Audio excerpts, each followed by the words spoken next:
26일, 27일, 28일까지 일어난 일을 좀 정리해드리고 본론으로 들어가서 우파 조직, 한국의 우파 조직이 과연 존재하나, 그 조직이 어떤 힘을 쓰며 왜 그런 게 필요하는가, 그동안 우파 조직이 왜 무너져 버렸는가, 여기에 대해서 핵심을 좀 이야기해 볼까 해요.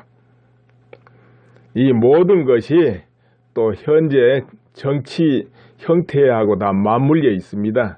둘이 아니거든요. 좀 박근혜 대통령 구속영장 청구된 부분에서도 시끄러운데요. 모두가 정치라는 건 그렇지 않습니까? 힘으로, 파워로 이어진다고 봐야죠. 일반적으로 그 바탕에서 법이 진행되거든요. 그러니까 힘보다는 법에 입각하면 법치를 하는 것이고, 힘에 의해서 법이 좀 무시되면 힘의 논리대로 가는 게 정치거든요. 더구나 거기에 전쟁이다, 이 정도일 때는 모든 것이 다 무시돼 버리는 것이잖아요. 그게 정치입니다. 그게 과거로부터 정치가 그랬어요. 그래서 이제 그런 부분을 연결해서 한번 이야기를 해드릴까 합니다. 28일 자유한국당 대선 경선 후보 김진태 의원이 김수남 검찰총장을 당장 사퇴할 것을 요구했습니다. 선출된 권력인 대통령으로부터 검찰권을 이임받았기 때문인데, 대통령을 부정하게 되면 검찰총장의 존재 근거도 사라지게 된다, 이렇게 하면서 사퇴를 요구한 것이죠. 그러니까 검찰총장은 대통령으로부터 검찰권을 이임받습니다. 예를 들자면 국방부 장관은 대통령으로부터 군을 관리할 권한을 이임받는 형태지요. 대통령이 군 통수권자지만은 실제로 대통령이 군을 직접 다루지는 않지 않습니까? 이제 그런 관점에서 이런 이야기를 한 것 같고, 또 삼성동 사태에서 한 발짝도 못 나가는 등 도주와 증거인멸이 우려가 없고 무죄 추정의 원칙 때문에 범행을 부인하는 것 자체는 구속영장 청구 사유가 될 수 없다, 이렇게 또 강조를 했네요.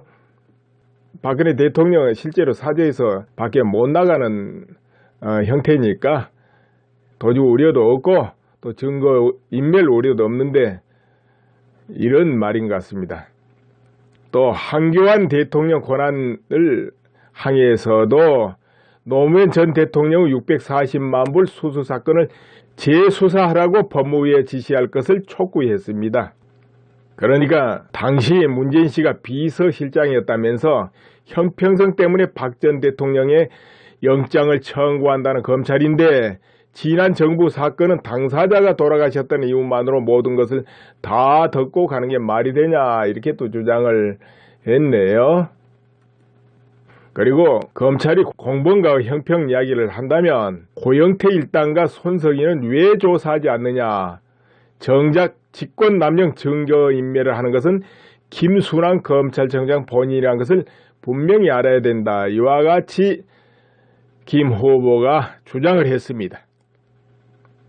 박근혜 대통령 이제 영장 청구가 되어 있는데요, 모두 다 예견된 대로 아니겠습니까? 실제로 헌법재판소에서 이렇게 파면을 했거든요. 뭐 인용인지 파면인지 이렇게 이름은 파면으로 나왔습니다.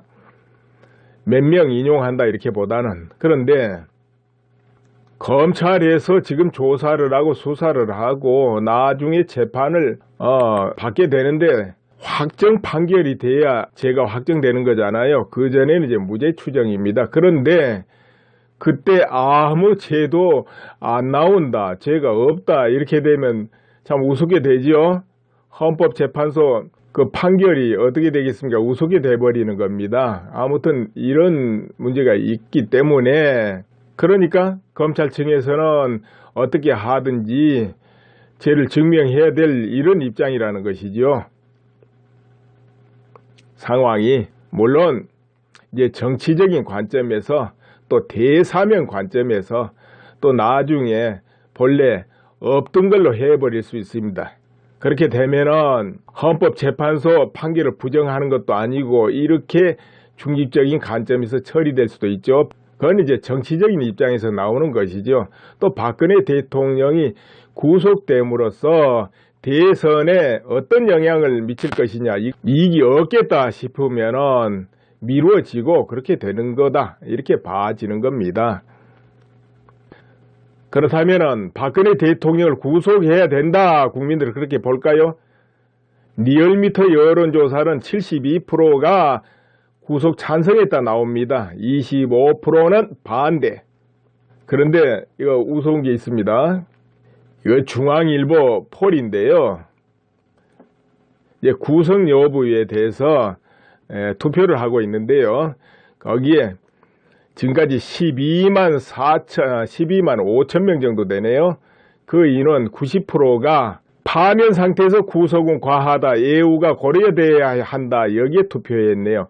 10% 14,500명 정도는 법과 원칙에 따라 구속 여부를 결정하는 게 바람직하다, 여기에 투표했고, 그래가지고 90%가 구속 반대 편에 섰네요. 이제 폴이란 것은 보통 일반적으로 한쪽으로 많이 기울여지는 성향이 있어요, 인터넷 폴은. 그런데 제가 개인적으로 여러 데이터 같은 거 이렇게 뽑아보고 나름대로 해보니, 이건 내 개인 방식이기 때문입니다. 개인적 의견이라기보다는 방식이에요. 그래 보니까 구속 반대가 한 3배 정도 되는 것 같아요. 이건 남이 뭐 인정하든 말든 그 상관없는 내 개인 방식입니다. 구속 반대가 한 3배 정도 같은데, 아무튼 이번 대선에 어떤 형태로든 영향을 미칠 수밖에 없을 것이다, 이렇게 봐집니다. 찬성하는 국민이 실제로 많다면 많은 대로 영향을 미칠 것이고, 반대하는 사람이 많다면 많은 대로 영향을 미칠 것이다, 이렇게 봐진다는 것입니다.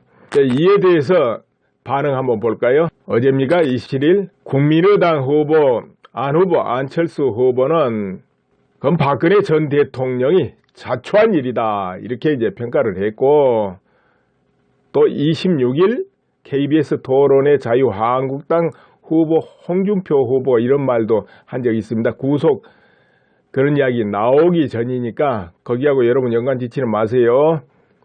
그 토론에 보수 대표로 뽑아놨더니 부끄러운 짓을 해가지고 국민으로부터 탄핵을 당했다, 이런 말을 해가지고 다른 후보들한테 공격을 또 당한 적도 있었죠. 이제 홍준표 후보도 박근혜 대통령 구속영장 청구가 되고 나서는 굉장히 부정적으로 이야기했어요. 검찰이 바람이 불지도 않는데 들어눕는다. 풀이 바람이 불지도 않는데 들어눕는다, 이와 같이 비유하면서 구속영장 청구에 대해서 굉장히 부정적으로 이야기하고 앞으로 검찰을 지켜보겠다, 이런 말을 했습니다. 그러니까 여러분 그 부분은 이제 정확히 이해하셔야 됩니다. 26일 토론을 한번 정리해 볼까 합니다. 거기에 여전히 연대론이 나오고 공격하고 이렇게 돼요. 홍 후보는 국민의당 후보까지도 연대 단일화를 주장하는 것 같죠. 그렇게 해야 좌파 정권 탄생을 막을 수 있다, 정권 헌납을 막을 수 있다, 이 주장이고, 여기에 대해서 김진태 후보라 이인재 후보가 공격을 하는 형태입니다. 이인재 후보는 지금 경선 중이다, 아직 후보가 나오지도 않았고 나중에 정권을 획득하고 나서 정권 안정을 위해서 연대를 한다면 몰라도 지금 그건 맞지 않다, 이런 주장이고, 또 김진태 후보는 그러다가 만약에 국민의당 후보로 단일화된다면은 그때는 우파 국민들이 국민의당 후보한테 투표를 해야 되는 일이 생길 것 아니냐, 이렇게 반박을 합니다. 물론 김진태 후보는 그 전에도 그런 말 했죠. 자기 당에서 뽑은 대통령을 탄핵하고 나간 그런 사람들하고 연대를 할 수 없다, 이렇게 강력 주장했죠. 박 전 대통령을 지지하는 그런 국민들, 특히 태극기 집회를 열렬히 나온 국민들 입장에서는 정말 달가워하지 않는 이야기죠.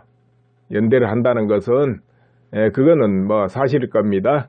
자, 그렇게 전해드리고, 그런데 이 연대설이 또 있다 보니까 여기에 떠도는 소문들이 또 있고 그래요. 이거는 원래 좀 뭔가 불명하게 하면은 그렇게 여러 이야기가 만들어지고 지어지고 떠돌아다니죠. 이제 그렇게 봐야 됩니다. 뭔 이야기인가 하면은 홍석현 이가 또 여기에 또 등장을 해요. 그런데 사실 지금 홍석현 씨는 어디 뭐 경선에 나온 것도 아니고 등장할 지금 여지가 지금 막혀 있는 형국인데요. 만약 홍석현 씨가 등장한다면은 경선 끝나고 단일화하는 과정에서 뭔 일이 생기면서 안 돼가지고 추대 형식으로 들어오면 몰라요. 그러니까 여차 해가지고 추대로 등장하는 거죠. 그건 가능합니다. 그런데 그런 여건이 아닌데 어떻게 등장할 자리가 있겠습니까? 등장 못하지요. 그렇게 돼 있으니까 그건 소문이다 이렇게 해놓겠습니다. 아무튼 근데 26일 토론에서 홍 후보가 이런 말을 해요. 공격을 받으니까 제가 다 알아서 하겠습니다 그래요. 제가 다 알아서 하겠습니다. 여러분 들어보셨죠? 그래서 뭘 알아서 한달까 이렇게 생각을 해봅니다. 뭐 다 정해진 거니까 알아서 하겠다는 건가, 아니면은 자신이 있다는 건가, 이렇게 여러 가지로 살필 수 있는데, 이제 좋게 이쁘게 해석하면 이렇게 할 수도 있을 것 같아요. 뭐냐, 단일화를 시도해서 자기 앞으로, 그러니까 홍 후보 앞으로 단일화가 성공할 것 같으면 시도하고, 이제 시도를 해서 그것이 안 될 것 같으면은 그냥 4파전, 3파전으로 가겠다, 이런 의도가 있지 않냐 이렇게 봐져요. 그건 뭐냐, 예를 들어서 국민의당 안철수 후보입니다. 그러면은 저 더민주의 문재인 후보나 안희정 후보하고 단일화가 논의될 수도 있지요. 옛날처럼 한다면은. 이번에는 좀 그렇지 않을 것이다 싶지만은, 그런데 국민의당, 바른정당, 자유한국당이 단일화를 논의 들어가기 시작하면 저쪽이 그거를 이제 못하겠죠. 그렇게 하다가 여의치 않으면 그냥 그대로 사파전으로 완주하는 거죠. 이제 그것을 의도하는 것 아니겠냐 이렇게 봐져요. 홍 후보 입장에서는 자기 앞으로 확실하게 될 수 있겠다 하면은 진행하면서 끌고 가고, 그렇지 않으면 중간에 뭐 간두면은 사파전으로 가는 거, 이런 구도를 생각하지 않나 싶어요. 일단 사파전으로 가도 우파가 결집하면 승산이 있다 이렇게 보는 것 같아요. 사파전으로 가면은 단일화 없이. 자, 그렇게 좋게 지금 해석해서 그렇습니다. 그러나 또 김진태 후보나 이인재 후보의 의도는 이렇게 보니까, 후보들이 나오면 결국은 뭐 좌우 대결 아니겠습니까? 국민이 갈라져서 뭐 중도도 있고 그러겠지만은, 그러니까 이인재 후보 넘어간 우파, 그 말은 이제 우파지만은 중도로 돌아섰거나 아니면 반대쪽으로 돌아서 있는 이런 국민들을 결집하면은 해볼만 하다는 것이죠. 모든 국민을 딱 결집해버리면은 이제 그런 이야기를 해요. 그러니까 김진태 후보나 이인재 후보는 강력하게 우파 결집, 이걸로서 승부를 결하려는 이런 의지를 분명히 품고 있기 때문에 굳이 뭐 바른정당 이런 쪽을 흡수하고 또 연대를 하고 단일화 할 필요가 없다는 쪽에 서 있는 것이죠. 그러니까는 지지율 1%도 안 되는데 뭘 또 소멸될 것인데 이런 말을 이제 하는 것이죠. 그러면서 연대나 단일화는 반대하고 있다, 이렇게 해석을 해드리겠습니다. 그건 그렇고, 26일 날은 토론도 하고 낮에 자유한국당 책임당원의 이제 투표가 있었죠. 각 지역에서. 그런데 내가 언뜻 오후 7시부터 이렇게 잘못 말했더군요. 오전 7시부터인데 뭐 다들 알아서 하셨겠지만, 그런데 투표율도 너무 낮았어요. 20%가 안 됐습니다.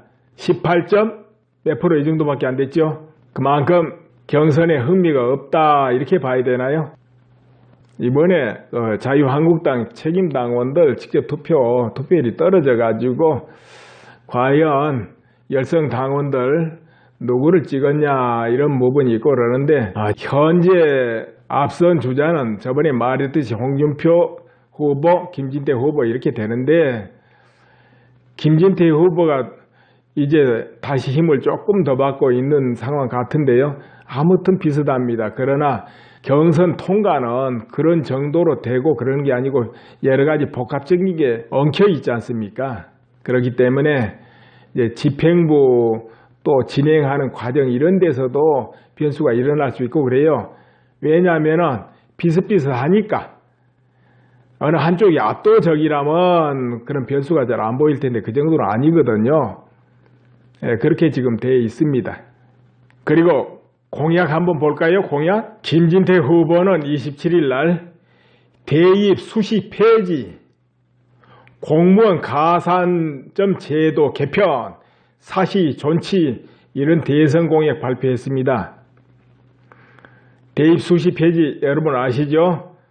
학생을 둔 부모들은 가장 걱정거리가 이 수시입니다. 이걸 폐지해버리겠답니다. 그리고 공무원 가산점 제도, 요즘 또 유공자 가산점 해가지고 말들이 있는데요. 이것을 전수조사하고 문제가 있으면 제도 개편하겠다 이런 뜻인 것 같습니다. 또 사시존치, 노스쿨을 폐지하고 오히려 과거 사법고시, 행정고시, 예무고시 등을 그대로 살리겠다 이런 공약입니다. 이 공약을 드러냈고요. 그 다음에 홍준표 후보 공약 볼까요? 서민경제 중심 일자리 확충의 무게, 그리고 기업 국내 투자 여건 마련, 청년 실업 해소, 그러니까 친대기업 정책을 하겠다. 또 노동 유연성 확보 이래가지고 강성 기종 노조 문제 해결, 고용 세습 철폐 이걸 내걸었어요. 민간 부분 일자리 육성, 여기서는 공무원 감축 등 공공 부분 구조 조정하고 기업 투자 늘려 민간 일자리 확보하겠다. 이렇게 내세웠네요. 그리고 이인재 후보는 안보도 살리고 경제도 살리고 그리고 계속 완주하겠다. 중도에 하차하지 않고 완주하겠다. 이런 말을 했습니다. 그럼 이어서 지금부터 또 우파 조직에 대해서 활성화돼서 이런 부분 생각해 보기로 하겠습니다. 같이 한번 살펴봅시다. 태극기 집회에 참여한 단체들이 내가 저번에 언뜻 봤는데 한 180개 단체가 넘었다 이렇게 본 것 같습니다. 그렇다면 전에 좌측의 시위단체들은 어떨까요? 여차하면 1000여 개의 단체가 모였다 이런 말 아마 언론 보도에 여러분 접한 거 기억날 겁니다. 이 시민단체 숫자도 우파가 많이 적을 거예요. 우파가 많이 적을 거라는 생각이 됩니다. 그런데 열성적인 부분에서 또 어떨까요? 과거의 시위들 보세요. 참 거칠었지요. 그러다 보면은 경찰도 많이 다치고 또 서로가 많이 다치는데 그걸 불사하잖아요. 그리고 그러다 보면 어떻게 되면 연행되고 구속되고 그런 일 비일비재했죠. 그런데도 항상 그와 같았어요. 자, 그렇다면은 와, 저 사람들은 원래부터 타고난 투쟁가인가? 원래부터 저렇게 열성적인가? 이렇게 볼 수도 있죠. 그런데요, 정말로 타고나고 투쟁적 이런 경우는 참 극히 드뭅니다.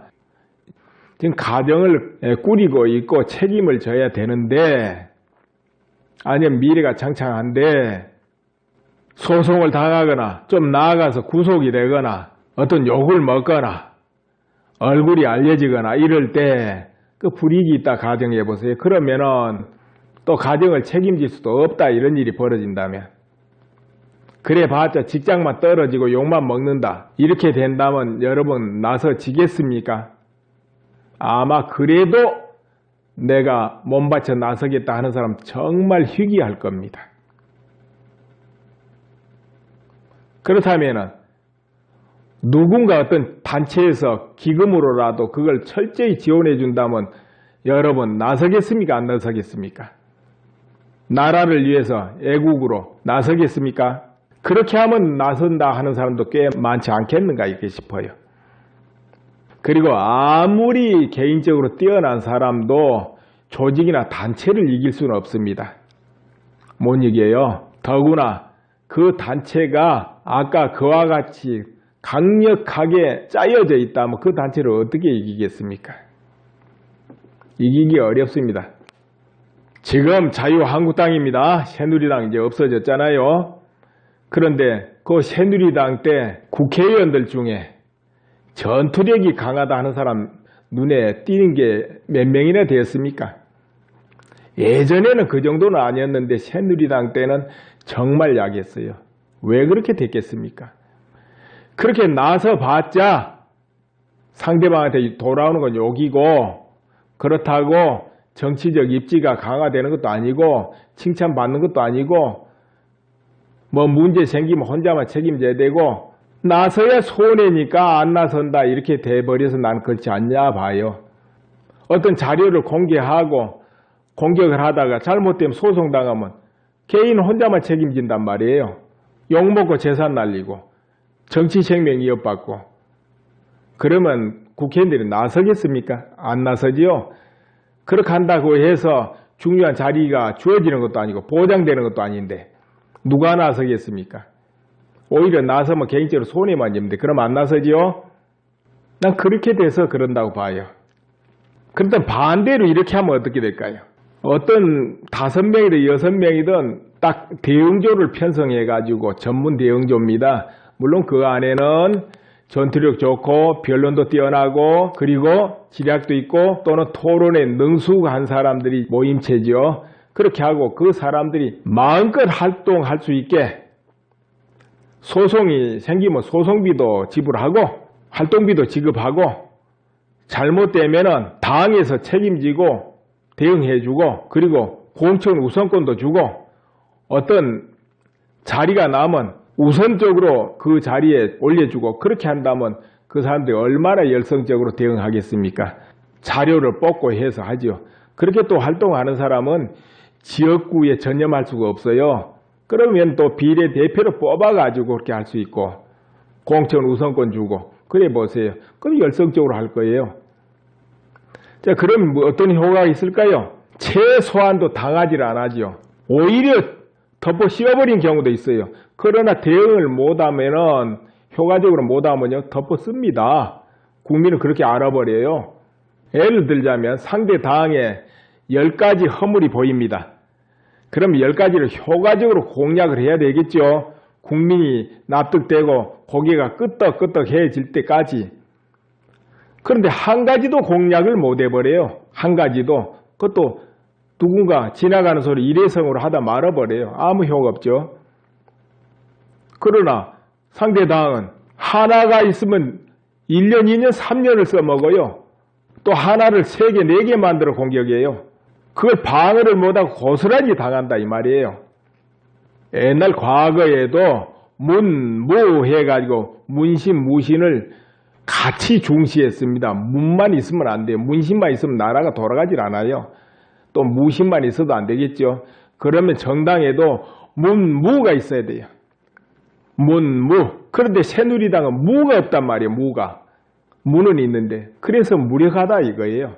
무력하니까 박근혜 전 대통령 이런 탄핵 사태가 나도 대응이 안 되는 거예요. 조선 말기에 하도 재정이 궁핍해지니까 왕궁을 지키는 병사들 월급을 못 주잖아요. 그러다 보니까 이모군란도 일어나잖아요. 그 구식 군대는 좀 무시하다 보니까 우선순위가 처져서 뭐 제대로 안 주니까 이제 그 지경 되다 보니까 일본의 낭인들 100명 조금 넘은 인원이 밤중에 왕궁을 유린하고 민비를 시해하잖아요. 그런 일이 발생해요. 이제 그거는 그만큼 모든 것이 엉망으로 만만찮게 무너진 상태라서 그렇지 어떻게 정상적인 국가에서 왕궁에 100몇 명이 왕궁을 유린하고 그게 가능하겠습니까? 안 되는 거죠. 아무튼 이와 같이 모든 부분에서 그렇게 되는데 또 여기는 이제 기금이 있고 자금이 있어야 되는 거거든요. 새누리당 창당하지요. 지금 지역당이 6개 창당돼 가지고 그러면은 이 정당이 창당돼도 힘을 쓰려면 어떻게 해야 되겠습니까? 당원에 가입하는 국민들이 많아야 되고 그것도 당비를 내는 국민들이 많아야 되는 거죠. 우파 국민들이. 그럴 때 그 정당은 힘을 쓰고 그 기금이 있음으로써 그 기금으로 조직을 지원할 수도 있고 또 그 기금으로 정말 나라를 위해서 지지하는 국민들을 위해서 활동할 사람들이 활동하게끔 만들어 줄 수 있는 거죠. 이렇게 재생산이 돼야 되죠. 기금이 모인다고 해만 가만 놔두면 되는 것도 아니고 그걸 재생산해야 되잖아요. 이렇게 될 때는 어떻게 됩니까? 그러면 또 그 지지하는 국민들의 여망을 제도권에서 달성시켜 줄 수 있는 거죠. 국민이 바탕을 이루어주고 앞에서 활동하는 사람들은 제도권에서 그 자기를 지지해주는 사람을 위해서 대신 일을 한다는 거죠. 어차피 일은 제도권에서 해야 되거든요. 1년 12달. 일반 지지 국민이야 4년 5년마다 선거 때 투표하는 거 빼면 어떻게 직접 움직이는 건 없잖아요. 그럼 1년 12달 활동하고 일하는 건 제도권에서 해야 되거든요. 그러니까 제도권에서 활동할 수 있는 사람들을 길러내고 지원을 해주는 거죠. 이게 정당이다 이거예요. 근데 그 역할을 제대로 못하면 그 정당이 또 힘을 씁니까? 못 쓰지요. 잔뜩 표만 긁어 모아가지고 당선만 돼가지고 입 닫고 있게 되죠. 제도권이 활성화돼야 되거든요. 활성화하려면 지금까지 그런 방법보다는 조직을 만들고 그 조직이 활동할 수 있게끔 지원을 해야 된다는 거죠. 제대로. 이렇게 될 때 새누리당 창당의 의의가 있어지는 거죠. 그렇지 못하면 당 만들어봐야 뭐합니까 그거? 이제 그 정도 될 때 거기에 유능한 사람들이 또 모이고 국회의원이 그래서 나오고 그러다 보면 또 대통령이 나오고 그러는 거죠. 그렇지 않아도 이번 대선은 당선되어도 또 3년 후에 국회의원 선거 있는데 거기 맞춰서 개헌하자 이렇게 될 수 있다 이거예요. 그래서 개헌을 하게 되면 대통령 또 같이 그때 뽑게 됩니다. 국회의원하고 동시에. 거기에 대비해서 창당 이런 것도 중요하다고 보는 거죠. 그리고 또 개헌을 안 하면은 안 하는 대로 뭐 이번 대선 당선자 5년 가는 것이지만은 또 그 안에 어떤 변수가 있으면 또 변수대로 다른 일이 있고 그럴 거 아닙니까? 그래서 당장에 지금 눈앞에 둔 현재 대선에 대응해서 창당을 하고 뭐 이렇게 하려는 마음은 안 내는 게 좋을 것 같아요. 여러분 생각해 보세요. 그와 같이 된다면 창당 의의가 있지만 그렇지 않으면 창당 의의가 어디 있겠냐 이거죠. 그리고 실제화시키지 않으면 구호에 그쳐버린다. 모든 것을 실제화시켜야 돼요. 제가 지금 실제화시키는 방법을 지금 이야기해보고 있는 거예요. 과거로부터 창당이 얼마나 어렵습니까? 거의 대부분 다 실패했어요. 창당은. 왜? 국민 지지가 굳건하지 못한 당은 존재 못하거든요. 그래서 항상 정말 우뚝 쓴 그 지도자가 있고 그 지도자를 바치는 지역이 있고 이래서 창당에 성공한 거지 그런 게 결여된 경우는 창당 다 실패했습니다. 그럼 지금 새누리당 창당 현재 가시적으로 있습니까 그거? 있기도 하고 없기도 하고 그래요. 있다면 박근혜 전 대통령 지지 세력이 뭉쳐 있다는 거. 그리고 지역도 그와 같이 포진되어 있다는 거. 이제 또 그들이 열성적이라는 것도 굉장히 긍정적이고 그러나 그것이 가입을 하고 당비를 내고 조직으로 활성화되고 그렇지 않으면은 그것도 의미가 없게 된다는 거. 그러나 지금 바탕은 있기 때문에 그 조직화 되고 지원이 되고 활동하게 되고 그러면은 이 당이 성공할 수 있다는 거. 이렇게 갈림길에 있는 거죠. 막연하게 창당하고 그냥 가입만 하고 그 정도로 가지고는 안 된다. 이런 말입니다. 그래서 우파 국민들도 나라 사랑하는 마음, 책임감 이런 것은 앞선다 해도 실제화 시키려면은 모두 주변에 이 회나 단체 등등을 만들고 같이 움직이지 않으면 안 된다. 그렇게 해가지고 커지고 심화되고 또 거기는 기금이 있고 지원을 하고 이렇게 제도적으로 나가서 세월이 흘러가야 그게 커지지. 그렇지 않으면은 이제 이길 수가 없는 상태에 와 있다. 이기는 것 커녕 대응이 안 되는 상태에 와 있다. 이것을 내가 정리를 한번 해봤습니다. 예, 감사합니다. 이런 탄핵 사태가 나도 대응이 안 되는 거예요. 조선 말기에 하도 재정이 궁핍해지니까 왕궁을 지키는 병사들 월급을 못 주잖아요. 그러다 보니까 이모군란도 일어나잖아요. 그 구식 군대는 좀 무시하다 보니까 우선순위가 처져서 뭐 제대로 안 주니까 이제 그 지경 되다 보니까 일본의 낭인들 100명 조금 넘은 인원이 밤중에 왕궁을 유린하고 민비를 시해하잖아요. 그런 일이 발생해요. 이제 그거는 그만큼 모든 것이 엉망으로 만만치 않게 무너진 상태라서 그렇지, 어떻게 정상적인 국가에서 왕궁에 100몇 명이 왕궁을 유린하고 그게 가능하겠습니까? 안 되는 거죠. 아무튼 이와 같이 모든 부분에서 그렇게 되는데 또 여기는 이제 기금이 있고 자금이 있어야 되는 거거든요. 새누리당 창당하지요. 지금 지역당이 6개 창당돼 가지고 그러면은 이 정당이 창당돼도 힘을 쓰려면 어떻게 해야 되겠습니까? 당원에 가입하는 국민들이 많아야 되고 그것도 당비를 내는 국민들이 많아야 되는 거죠. 우파 국민들이. 그럴 때 그 정당은 힘을 쓰고 그 기금이 있음으로써 그 기금으로 조직을 지원할 수도 있고 또 그 기금으로 정말 나라를 위해서 지지하는 국민들을 위해서 활동할 사람들이 활동하게끔 만들어 줄 수 있는 거죠. 이렇게 재생산이 돼야 되죠. 기금이 모인다고 해만 가만 놔두면 되는 것도 아니고 그걸 재생산해야 되잖아요. 이렇게 될 때는 어떻게 됩니까?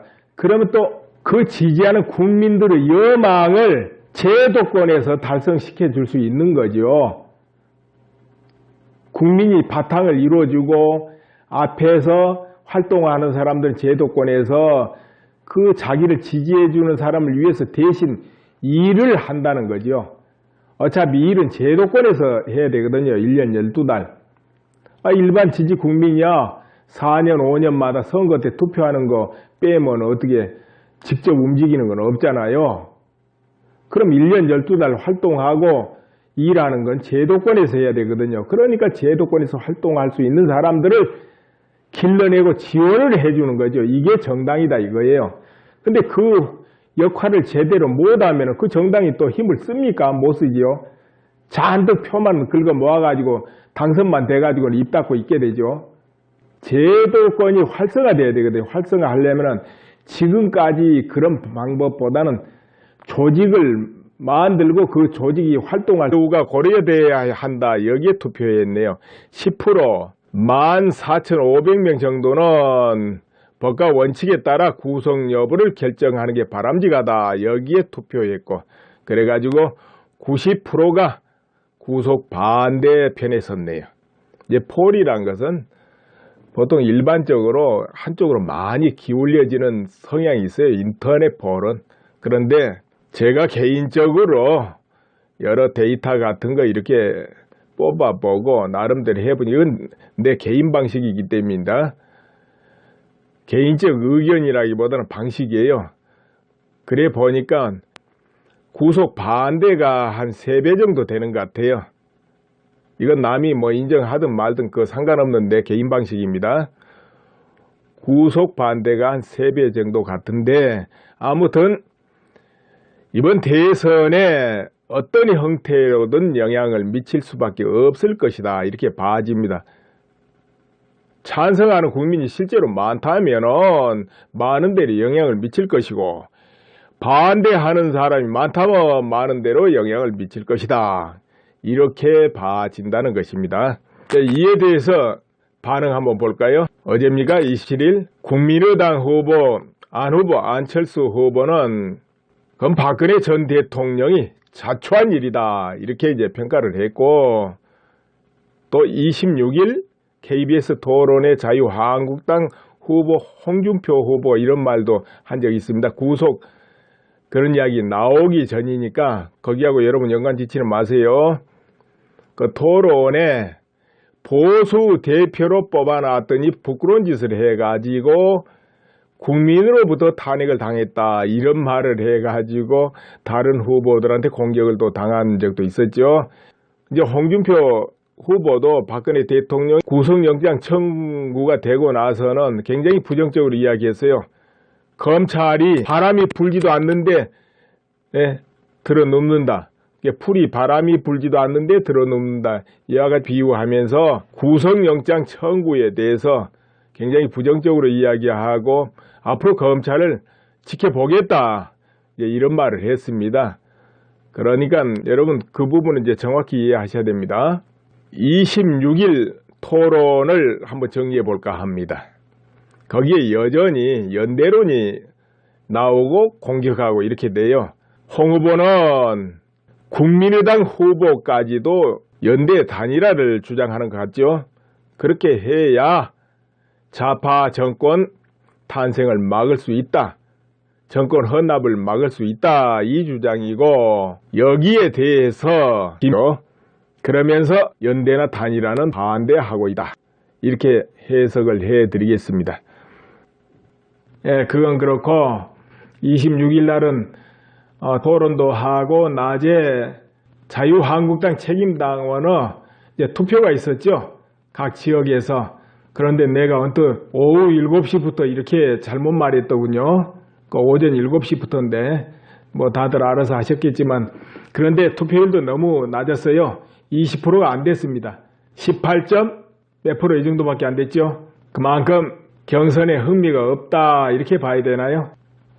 이번에 자유한국당 책임당원들 직접 투표율이 떨어져 가지고 과연 열성 당원들 누구를 찍었냐 이런 부분이 있고 그러는데 현재 앞선 주자는 저번에 말했듯이 홍준표 후보, 김진태 후보 이렇게 되는데 김진태 후보가 이제 다시 힘을 조금 더 받고 있는 상황 같은데요. 아무튼 비슷합니다. 그러나 경선 통과는 그런 정도로 되고 그러는 게 아니고 여러 가지 복합적인 게 엉켜 있지 않습니까? 그렇기 때문에 이제 집행부 또 진행하는 과정 이런 데서도 변수가 일어날 수 있고 그래요. 왜냐하면 비슷비슷하니까 어느 한쪽이 압도적이라면 그런 변수가 잘 안 보일 텐데 그 정도는 아니거든요. 그렇게 지금 되어 있습니다. 그리고 공약 한번 볼까요? 공약. 김진태 후보는 27일 날 대입 수시 폐지, 공무원 가산점 제도 개편, 사시 존치 이런 대선 공약 발표했습니다. 대입 수시 폐지 여러분 아시죠? 학생을 둔 부모들은 가장 걱정거리가 이 수시입니다. 이걸 폐지해버리겠답니다. 그리고 공무원 가산점 제도, 요즘 또 유공자 가산점 해가지고 말들이 있는데요. 이것을 전수조사하고 문제가 있으면 제도 개편하겠다 이런 뜻인 것 같습니다.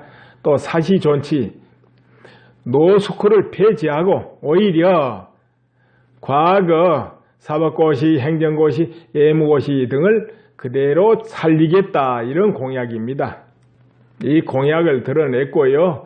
그 다음에 홍준표 후보 공약 볼까요? 서민경제 중심 일자리 확충의 무게, 그리고 기업 국내 투자 여건 마련, 청년 실업 해소, 그러니까 친대기업 정책을 하겠다.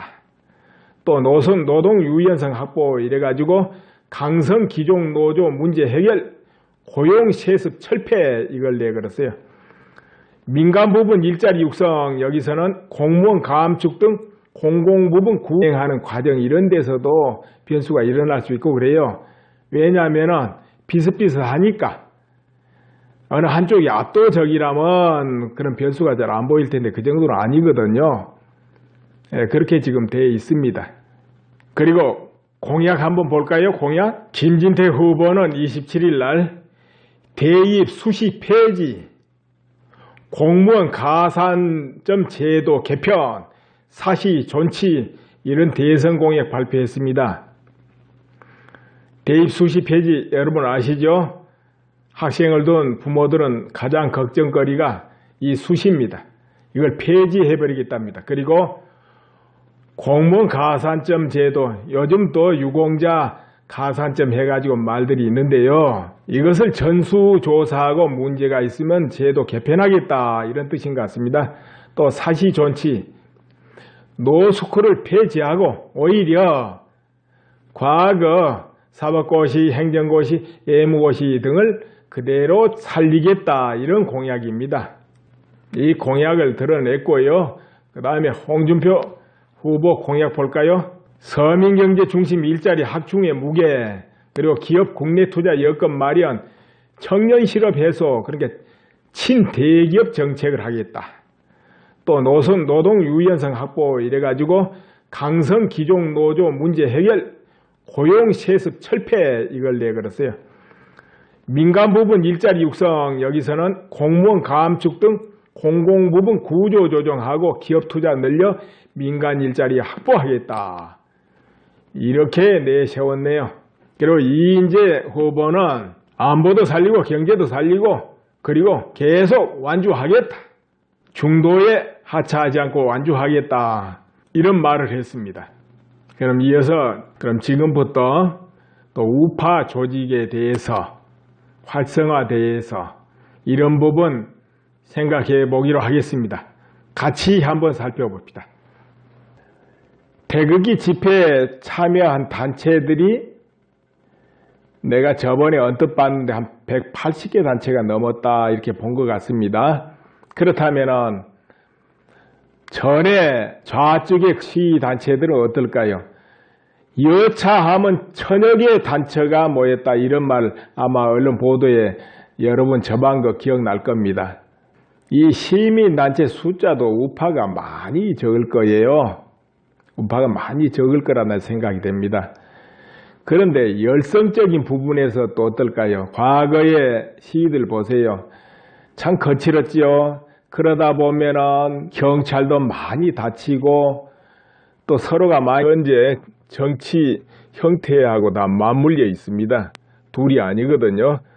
박근혜 대통령 구속영장 청구된 부분에서도 시끄러운데요. 모두가 정치라는 건 그렇지 않습니까?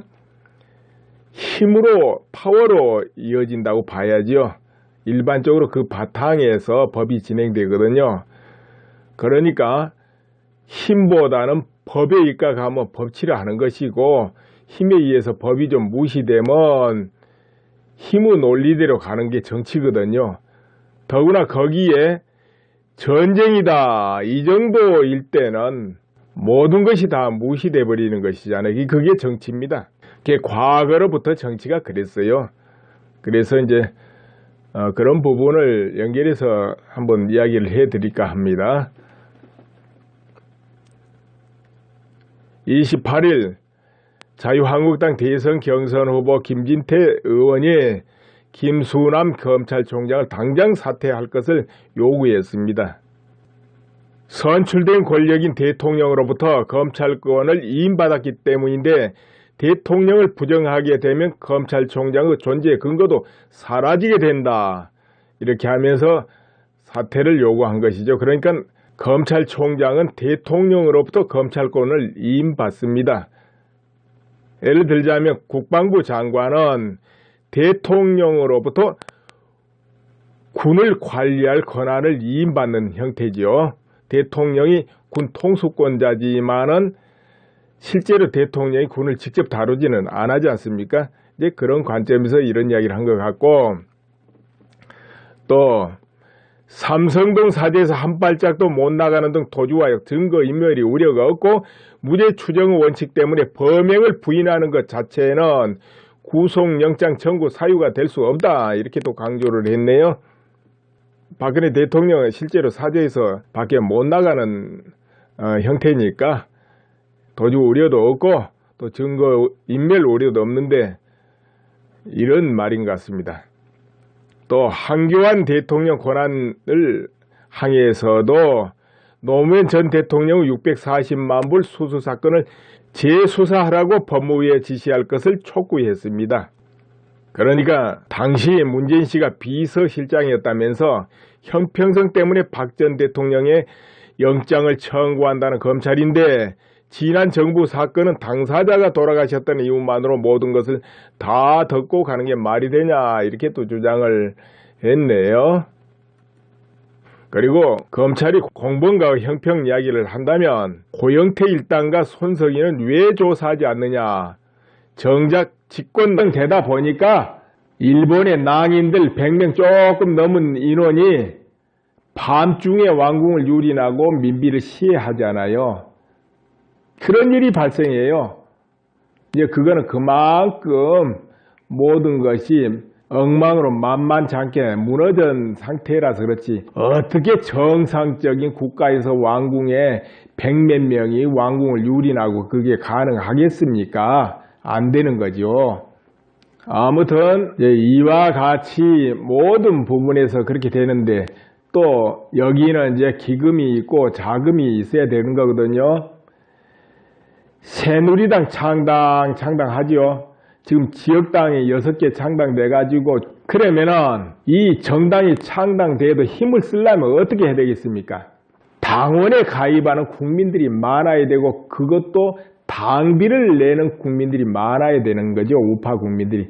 그럴 때 그 정당은 힘을 쓰고, 그 기금이 있음으로써 그 기금으로 조직을 지원할 수도 있고, 또 그 기금으로 정말 나라를 위해서, 지지하는 국민들을 위해서 활동할 사람들이 활동하게끔 만들어 줄 수 있는 거죠. 이렇게 재생산이 돼야 되죠. 기금이 모인다고 해만 가만 놔두면 되는 것도 아니고 그걸 재생산해야 되잖아요. 이렇게 될 때는 어떻게 됩니까? 그러면 또 그 지지하는 국민들의 여망을 제도권에서 달성시켜 줄 수 있는 거죠. 국민이 바탕을 이루어주고 앞에서 활동하는 사람들은 제도권에서 그 자기를 지지해주는 사람을 위해서 대신 일을 한다는 거죠. 어차피 일은 제도권에서 해야 되거든요. 1년 12달. 일반 지지 국민이야 4년 5년마다 선거 때 투표하는 거 빼면 어떻게 직접 움직이는 건 없잖아요. 그럼 1년 12달 활동하고 일하는 건 제도권에서 해야 되거든요. 그러니까 제도권에서 활동할 수 있는 사람들을 길러내고 지원을 해주는 거죠. 이게 정당이다 이거예요. 근데 그 역할을 제대로 못하면 그 정당이 또 힘을 씁니까? 못 쓰지요. 잔뜩 표만 긁어 모아가지고 당선만 돼가지고 입 닫고 있게 되죠. 제도권이 활성화돼야 되거든요. 활성화하려면 지금까지 그런 방법보다는 조직을 만들고 그 조직이 활동할 수 있게끔 지원을 해야 된다는 거죠. 제대로. 이렇게 될 때 새누리당 창당의 의의가 있어지는 거죠. 그렇지 못하면 당 만들어봐야 뭐 합니까 그거?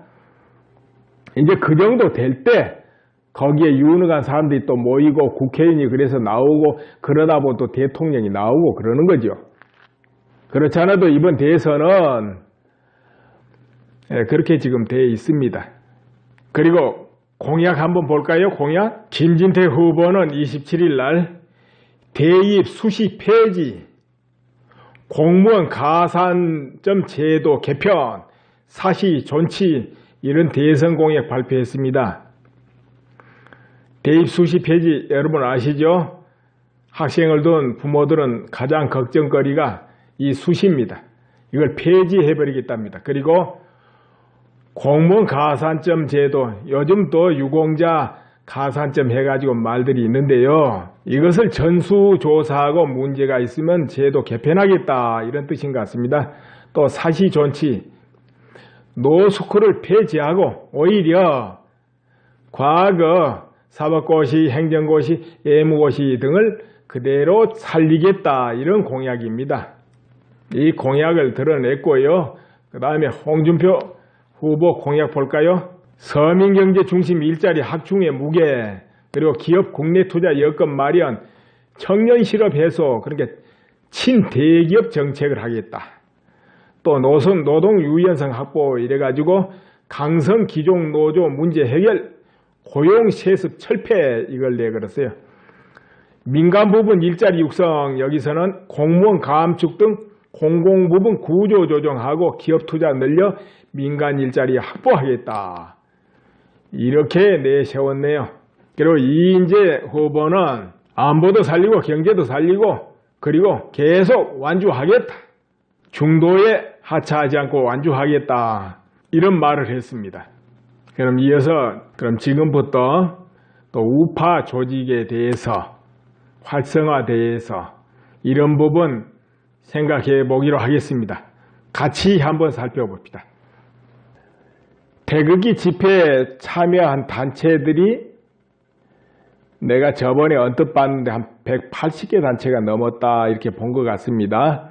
그렇다면 전에 좌측의 시위단체들은 어떨까요? 여차하면 1000여 개의 단체가 모였다 이런 말 아마 언론 보도에 여러분 접한 거 기억날 겁니다. 이 시민단체 숫자도 우파가 많이 적을 거예요. 우파가 많이 적을 거라는 생각이 됩니다. 그런데 열성적인 부분에서 또 어떨까요? 과거의 시위들 보세요. 참 거칠었지요. 그러다 보면은 경찰도 많이 다치고 또 서로가 많이 다치는데 그걸 불사하잖아요. 그리고 그러다 보면 어떻게 되면 연행되고 구속되고 그런 일 비일비재했죠. 그런데도 항상 그와 같았어요. 자, 그렇다면은 와, 저